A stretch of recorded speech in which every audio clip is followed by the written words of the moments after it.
Welcome to Fictional Focus. I'm Nick, and unbeknownst to my friends, in the darkest recesses of my mind, I have been devising a plan to alter the Marvel Multiverse RPG into a Cradle RPG that we would play together.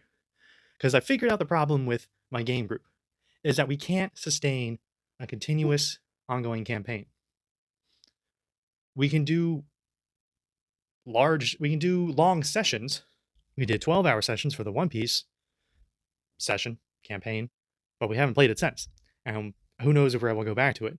We never continued the D&D campaign. My other friend hasn't been over to do the Marvel Multiverse campaign. So our schedules are just so all over the place. It's easier to schedule far in advance, like a long, big session. So I'm going to change Marvel Multiverse into Cradle, get them beforehand to make their characters and figure out all their stuff, and then big, long session. And then that's fine. We don't have to play again for another 3, 6 months, whatever. I'll figure something else out. Each time we'll play something new just to, I don't know, change it up. So this is going to be a series of videos of me going through the process of altering Marvel Multiverse into Cradle RPG. Changing the rules and changing the stats. Well, not changing the stats. That's the thing. I'm not going to change like most of the math. I'm going to use Marvel Multiverse as a framework, as a foundation, and put Cradle on top of it. I'm going to change a bunch of stuff, and the whole power system is going to be completely different. Basically, throwing away all the powers, and we'll talk about it. We'll go all through it. This one's just going to be about the character sheet. So that being said, and all of this is subject to change.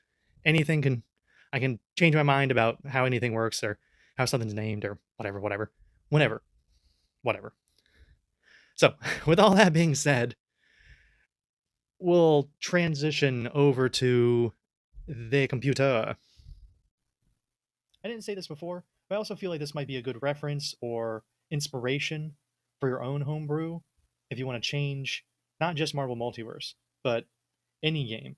Of course, this is specifically Marvel Multiverse and is specifically changing it into a Cradle game, but some of the principles I think would, apply to other things.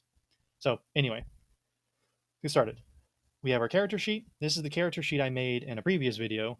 I mean, I already had it made, but showed how I made it in the previous video. So it has all the equations in it for Marvel Multiverse. And we're going to keep all those where they're at. So basically, we're just going to start here at the top and work our way down. The easiest way. So we're going to start with rank. Originally, I wasn't going to change it, but I'm thinking now I'm going to change it to advancement level.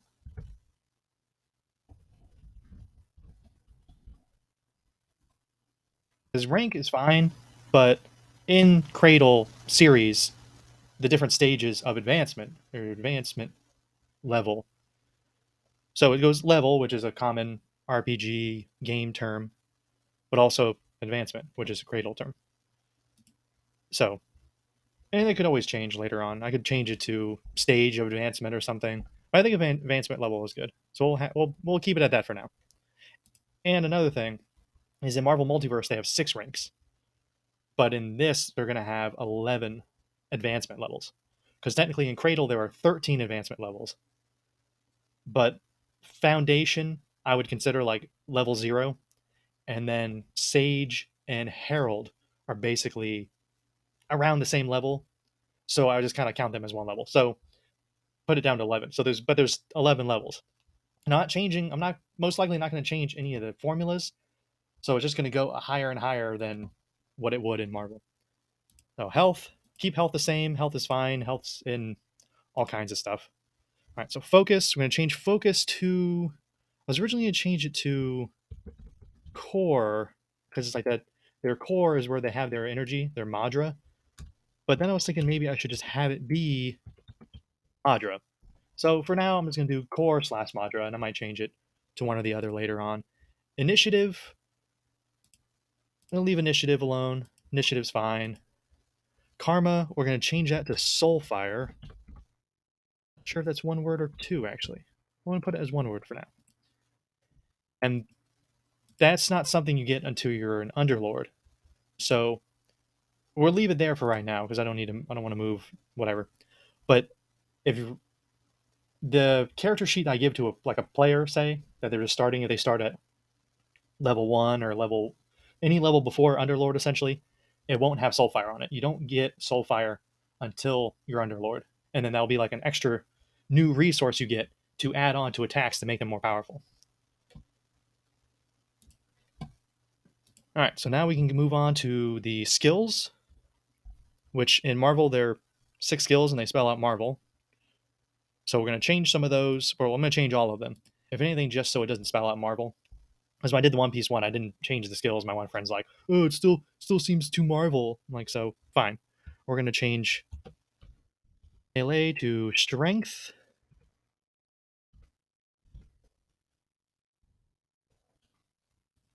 agility to speed, resilience to durability.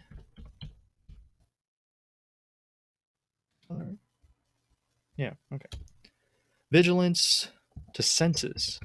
Now this is the first one because these three basically I just changed for the heck of it. Except I actually like durability better than resilience. It's like the durability of your body, essentially. I like that better than resilience. But senses I'm changing because vigilance is like your awareness of the area around you, essentially. So senses is something that's very cradle centric, where they have like their jade senses and they have their copper sight, and you can sense aura and you can sense Madra and stuff. So I'm like, senses would actually be a good thing for the game. Now, ego is another one. It's going to be willpower. But that one actually, no, not what I wanted to do. Yeah. And we're going to change the color of it to, I don't know, yellow's fine. Because willpower is another thing that in the Cradle universe, you can't really utilize until you're like Archlord. You technically get it at Underlord, kind of, but you can't actively use it until you're at least an Archlord. So that will be an ability, a skill you don't get. That's another thing like the Soulfire, where you won't get it at the lower ranks. You won't like unlock that skill until you hit Underlord, and even then it would be like 0 or 1. It is like you're essentially at that point building up the willpower now for later use. That's a big thing when you're a Sage and Herald. And then logic will change to mind. The more I think about it, the more I like it. I like mind because it's all mental stuff. And in Cradle, there's a lot of dream and illusion stuff, and it's like the strength of your mind to fight it. So we'll change that to mind. And then all of the where it says Marvel, D Marvel, because it's the Marvel die. That's the thing. I'm going to keep the dice system the same. I'm still going to use the 3d6, and I'm still going to have the one special die where if you roll it and it gets a 1, it changes to a 6. But we're just going to change the name of it so it's not Marvel. Let's go in there, change the equation to change it to Fate. Be a Fate die now. Because Fate is a big concept in Cradle.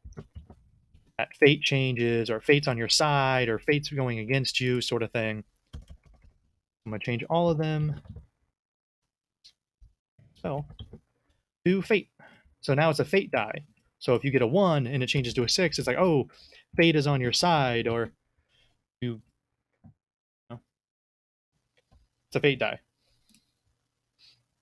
Now, running speed in Cradle, as you advance, you become faster and faster and faster and become really fast. And the running speed doesn't really increase that much in Marvel. So I'm probably thinking I need to still look at the rule. I forgot to look at that. But I'll probably just have it so it like goes up at least 1 per rank or per level. So then eventually you'll be getting like really crazy running speed. And then jumping speed, I'll probably have it equal the running speed.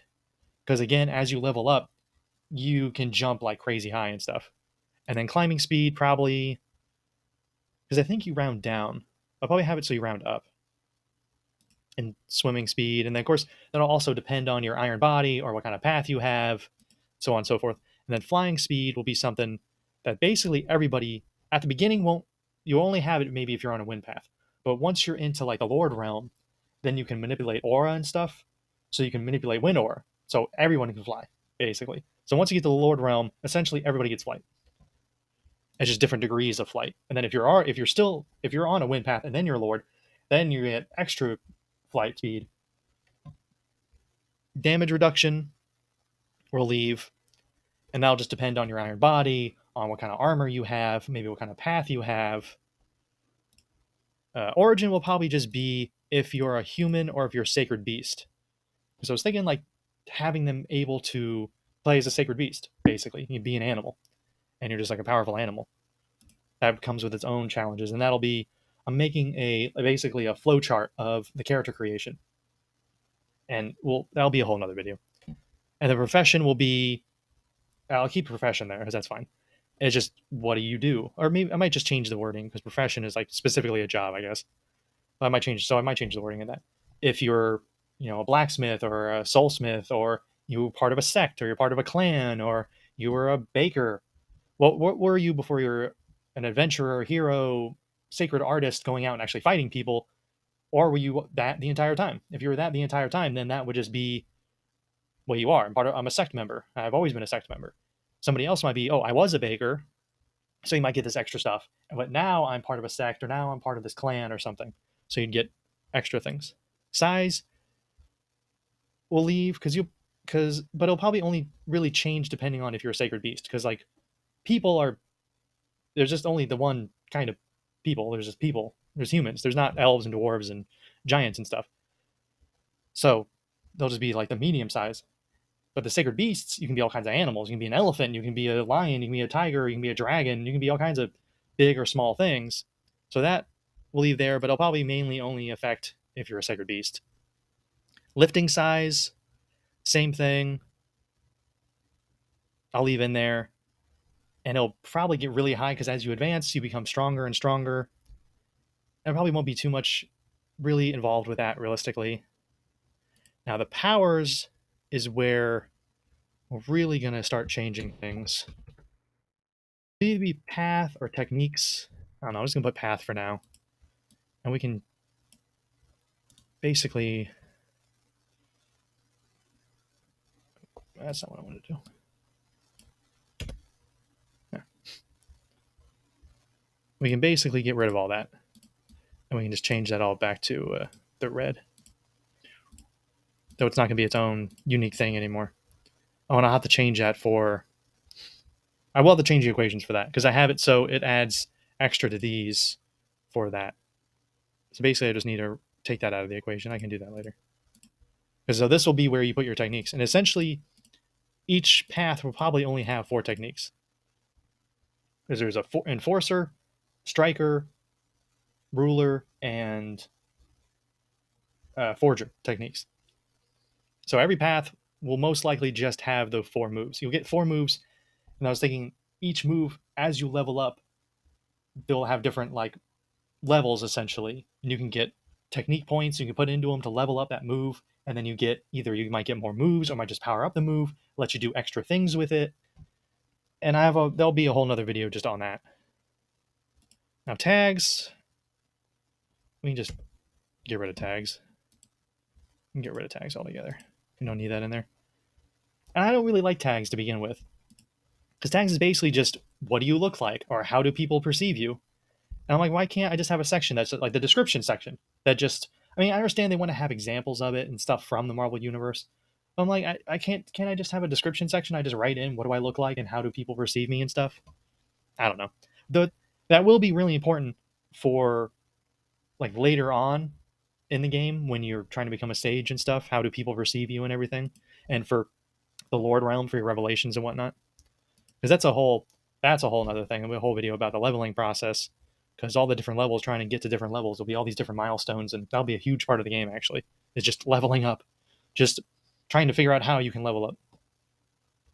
And then traits, I'll go through the list of traits and I'll probably get rid of most of them. Might keep some of them, might change some of them, but we'll see how that goes. So basically that's it. Changed a bunch of stuff. And then like starter character sheet, they won't have willpower, they won't have soulfire, and everything else will be as it is there. But it's starting to not look like a Marvel game is basically the point. And then once we start getting into the powers and how the leveling system works, it's going to be all kinds of different stuff. That'll be future videos trying to figure that out. I'm still trying to figure that out. So basically, that's gonna be it for this video. Thanks for watching. Don't forget to subscribe. We have Twitter, Instagram, podcast, all that shenanigans. And next video will either be about the leveling system or about how the paths are going to work. See whichever one I get the paper all filled out first. So till next week. Bye.